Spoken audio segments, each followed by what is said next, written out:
Halo anak-anak, selamat pagi, shalom, Tuhan memberkati. Pagi ini kita kembali lagi berjumpa dengan Bu Guru untuk pelajaran agama Katolik kelas 6. Ya, kelas 6 ya. Anak-anak sudah kelas 6, berarti sudah saatnya kita belajar lebih serius lagi. Untuk mata pelajaran yang lain juga seperti itu. Oke? Seperti biasa, sebelum kita memulai pelajaran kita pagi hari ini, kita berdoa terlebih dahulu. Oke? Mari siapkan hati dan pikirannya untuk bersyukur pada Tuhan di pagi hari ini. Oke? Dalam nama Bapa dan Putra dan Roh Kudus. Amin. Allah Bapa yang Maha Baik, Engkau telah menciptakan kami dan menghimpun kami di dalam masyarakat, serta menghendaki kami menjadi warga negara Indonesia. Bantulah kami agar kami dapat memahami dan melaksanakan apa yang menjadi kewajiban-kewajiban kami sebagai warga negara, sehingga kami mendapatkan apa yang menjadi hak warga negara, sebagaimana Yesus ajarkan dan perbuat sebagai warga negara. Demi Kristus Tuhan dan pengantara kami. Amin. Dalam nama Bapa dan Putra dan Roh Kudus. Amin.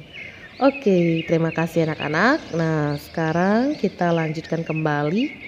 Bu Guru mau memberikan sedikit gambar-gambar. Ada dua gambar ya. Untuk rangkaian gambar pertama, gambar yang sebelah kiri adalah antrean membayar. Dan gambar sebelah kanan adalah orang bijak taat pajak. Apa ini maksudnya? Iya, jadi di sini ada orang-orang yang sedang mengantri untuk membayar pajak, dan mereka ini adalah orang-orang yang taat pajak. Ya, kita lihat selanjutnya. Untuk rangkaian gambar kedua, ada membangun jalan, kemudian ada juga sarana transportasi. Oke, kelihatan ya.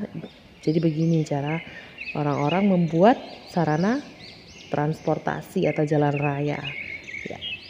Oke, selanjutnya ada rangkaian gambar ketiga, listrik yang bisa masuk di desa-desa, kemudian bagaimana penerangan jalan, ada juga media elektronik, kemudian ada gambar selanjutnya rangkaian gambar keempat, ada pembangunan gedung sekolah, dan iya di sini jelas juga sekolah dan murid-muridnya.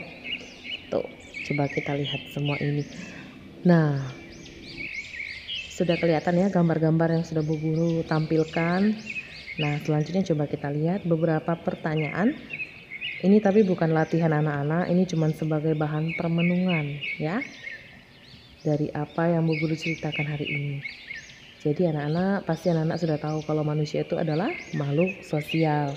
Nah, manusia itu juga bisa hidup dan berkembang secara manusiawi jika berada dan berhubungan dengan sesamanya. Oleh karena itu, manusia dalam hidupnya selalu membentuk rukun hidup. Ya, dari lingkup sempit sampai lingkup yang luas. Berbagai rukun hidup dalam hidup yang sempit ternyata belum mampu mendukung untuk hidup secara sempurna.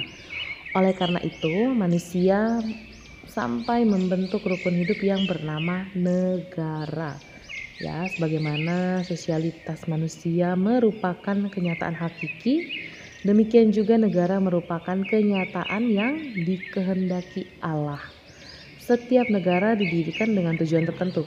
Jadi tujuan negara Indonesia didirikan ada di dalam pembukaan Undang-Undang Dasar 1945. Ya, kita lihat ya.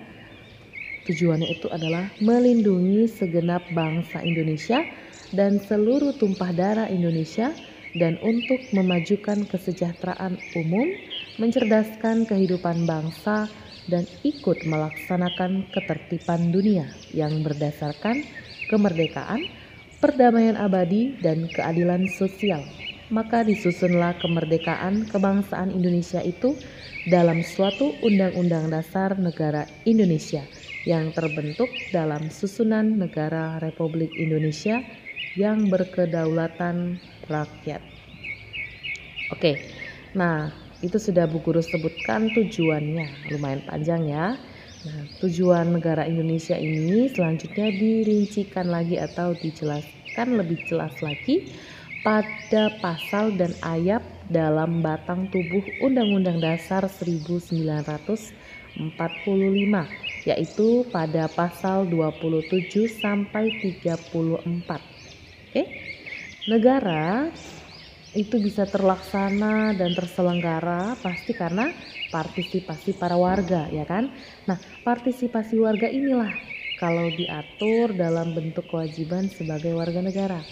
Jika warga negara sungguh menepati apa yang menjadi kewajibannya dan penyelenggara negara melaksanakan tugasnya dengan baik sesuai aturan, percayalah kalau tujuan negara itu akan tercapai, yaitu rakyat yang bermartabat, adil, dan makmur. Begitu juga dengan Yesus. Yesus sebagai warga negara menganjurkan membayar pajak. Ada pada Injil Matius bab 22 ayat 21. Berikanlah kepada kaisar apa yang wajib kamu berikan kepada kaisar, dan kepada Allah apa yang wajib kamu berikan kepada Allah. Ya. Nah, jadi dari zaman Yesus juga sudah diajarkan untuk taat membayar kepada pemerintah atau bayar pajak. Bukan hanya menganjurkan Yesus pun membayar pajak. Wah, ternyata Yesus juga bayar pajak. Ada di dalam Injil Matius bab 17 ayat 27. Tetapi supaya jangan kita menjadi batu sandungan bagi mereka, pergilah memancing ke danau, dan ikan pertama yang kau pancing, tangkaplah dan bukalah mulutnya. Maka engkau akan menemukan mata uang 4 dirham di dalamnya. Ambillah itu dan bayarkanlah kepada mereka, bagiku dan bagimu juga. Ya, jadi uang-uang itu berguna bagi kita dan bagi orang-orang yang lain. Oke, demikian juga Gereja Indonesia menyatakan dengan tegas bahwa umat Katolik di Indonesia adalah 100% warga negara Indonesia dan 100% Katolik. Sebagai umat Katolik, sebaiknya kita bisa meneladani Yesus dan mengikuti ajaran-ajaran Gereja Indonesia untuk menaati apa yang menjadi kewajiban kita sebagai warga negara. Oke, dengan seluruh rakyat Indonesia akan mendapatkan apa yang menjadi haknya. Selanjutnya, seperti biasa, kita buka lagi Alkitab kita, diambil Alkitabnya masing-masing ya. Nah, kedepannya untuk setiap kali belajar agama, boleh anak-anak siapkan langsung Alkitab dan alat tulisnya. Ya, sekarang bacaan diambil dari Injil Matius bab 17 ayat 24 sampai 27 dan Matius bab 22 ayat 15 sampai dengan 22. Dibaca dulu, diberhentikan videonya. Setelah dibaca, baru bisa kita lanjutkan kembali. Kalau sudah selesai membaca, kita lihat masing-masingnya. Ada di sini latihan yang Bu Guru kasih untuk anak-anak. Boleh diberhentikan lagi videonya, lalu dicatat. Oke, dicatat apa yang Bu Guru tuliskan, yang Bu Guru tampilkan.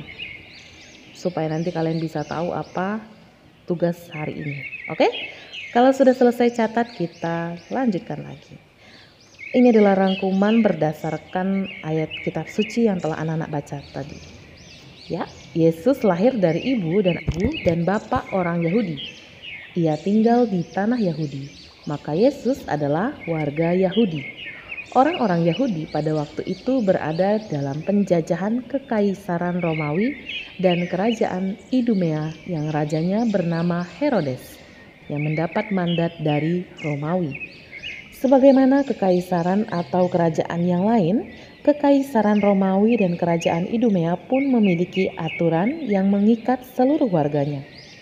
Salah satu aturan itu ialah membayar pajak. Orang yang tidak membayar pajak dianggap melawan raja. Orang-orang Yahudi pada umumnya tidak setuju dengan penjajahan. Hanya karena mereka tidak kuat melawan, maka mereka tunduk. Salah satu kelompok yang terus melawan penjajahan ialah kaum Zelot. Sehubungan dengan itu, orang yang menganjurkan membayar pajak dianggap sebagai pengkhianat bangsa. Karena itu orang-orang Farisi menjerat Yesus dengan pertanyaan, "Bolehkah membayar pajak?" Jika Yesus mengatakan boleh, berarti Yesus dapat dianggap pengkhianat bangsa. Jika Yesus mengatakan tidak, berarti ia melawan kekuasaan yang sah. Namun Yesus menjawab dengan tepat, "Berikan kepada Kaisar apa yang menjadi hak Kaisar, dan berikan kepada Allah apa yang menjadi hak Allah." Ketika ditagih mengenai bea pun, sebenarnya Yesus telah mengatakan dengan benar bahwa orang pribumi tidak dikenai bea. Namun, agar tidak menjadi batu sandungan, Yesus membayar bea itu. Kata-kata Yesus, "Berikan kepada Kaisar apa yang menjadi hak Kaisar, dan berikan kepada Allah apa yang menjadi hak Allah," patut kita teladani. Karena itu orang-orang Katolik wajib menjadi warga negara yang taat dan kritis, sekaligus umat beragama yang taat pula. Keterlibatan dalam hidup bernegara untuk membangun kesejahteraan bersama sama nilainya dengan kebaktian pada Tuhan. Oke, jadi ini adalah rangkuman yang bisa anak-anak gunakan untuk menjawab soal-soal latihan tadi. Oke, ada juga beberapa pertanyaan yang memang kita jawab sendiri berdasarkan permenungan kita dengan ayat kitab suci yang telah Bu Guru berikan pagi tadi. Nah, oke, sekian dulu dari Bu Guru pagi hari ini. Sebelum kita mengakhiri pelajaran kita pagi ini, mari kita berdoa untuk menutup pelajaran kita. Hari ini kita berdoa Bapa kami, oke? Siapkan hati dan pikirannya masing-masing. Mari kita bersatu di dalam doa. Dalam nama Bapa dan Putra dan Roh Kudus. Amin. Bapa kami yang ada di surga, dimuliakanlah namamu.